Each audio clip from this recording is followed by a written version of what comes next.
ഇന്നത്തെ റെസിപ്പി വളരെ ടേസ്റ്റി ആയിട്ടുള്ള മോര് കറിയാണ്. അപ്പോൾ നമുക്ക് മോര് കറി ഉണ്ടാക്കുന്നത് എങ്ങനെയാണെന്ന് നോക്കാം. അതിനു വേണ്ടി ഞാനൊരു പാത്രം എടുത്ത് വെച്ചിട്ടുണ്ട്. നമുക്ക് കുക്കറിലും ഉണ്ടാക്കാം, അതുപോലെ സാധാ പാത്രത്തിൽ ചട്ടിയിലൊക്കെ ഉണ്ടാക്കാം കേട്ടോ. ഞാനിവിടെ സ്റ്റീലിൻ്റെ പാത്രമാണ് എടുത്തിട്ടുള്ളത്. അതിലേക്ക് നമ്മൾ കുമ്പളാണ് ഞാൻ എടുത്തിട്ടുള്ളത്. അത് ചെറുതായി അരിഞ്ഞെടുത്തിട്ടുണ്ട്. അതിലേക്ക് 2 പച്ചമുളകും ചെറുതായി അരിഞ്ഞിട്ടെടുത്തിട്ടുണ്ട്. അതിലേക്ക് ആവശ്യത്തിനുള്ള മഞ്ഞൾപ്പൊടി ഇട്ടെടുക്കാം. ഒരു അര സ്പൂണിൻ്റെ അടുത്ത് മഞ്ഞൾപ്പൊടിയാണ് ഞാൻ ഇട്ടെടുത്തത്. അതേപോലെ തന്നെ ഒരു അര സ്പൂണ് എരിവുള്ള മുളക് പൊടിയും കൂടെ ചേർത്തെടുത്തിട്ടുണ്ട്. ഇനി ഇതിലേക്ക് ആവശ്യത്തിനുള്ള വെള്ളം കൂടെ നമുക്ക് ഒഴിച്ചു കൊടുക്കാം.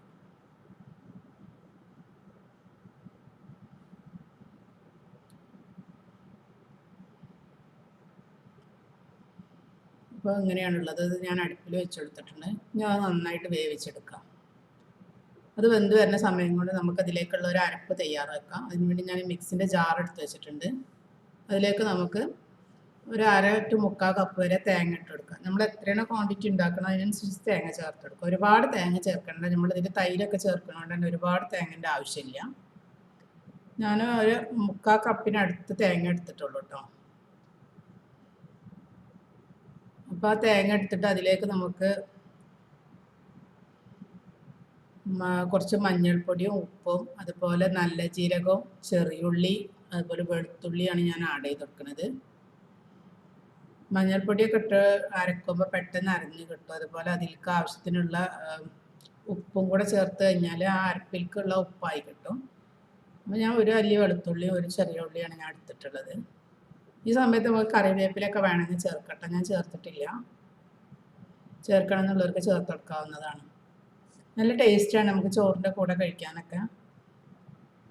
അധികം എരിവില്ലാത്ത കറി ആയതുകൊണ്ട് തന്നെ കുട്ടികൾക്കൊക്കെ ഇഷ്ടപ്പെടും ആ കറി.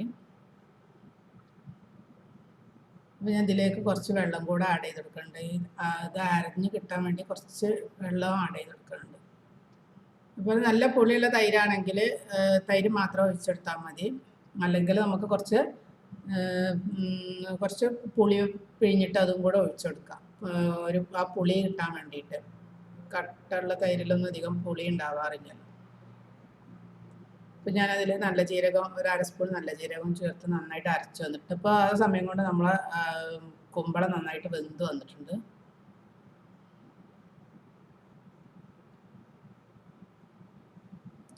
നമുക്കതിലേക്ക് അരപ്പ് ഒഴിച്ചു കൊടുക്കാം. അരപ്പ് ഒഴിച്ചിട്ട് അതിലൊന്ന് വെള്ളം ഒഴിച്ചിട്ട് അതിൻ്റെ വെള്ളം കൂടെ ഒഴിച്ചെടുത്ത് നന്നായിട്ടൊന്ന് കലക്കിയെടുക്കാം.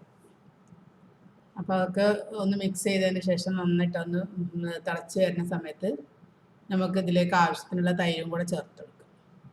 വലിയ മിക്സിയൊക്കെ ആണെങ്കിൽ രണ്ടും കൂടെ മിക്സ് ചെയ്തിട്ട് തന്നെ അരക്കാട്ടോ. അതിൻ്റെ ചെറിയ ജാറിലാണ് ഞാൻ ചെയ്യുന്നത്. അതുകൊണ്ട് തന്നെ എനിക്ക് രണ്ടും കൂടെ ഇടാനുള്ള ഗ്യാപ്പ് അതിലില്ലാത്തതുകൊണ്ടാണ്. ഞാൻ തൈര് അതുപോലെ 1/2 കപ്പ് തൈര് എടുത്തിരുന്നു.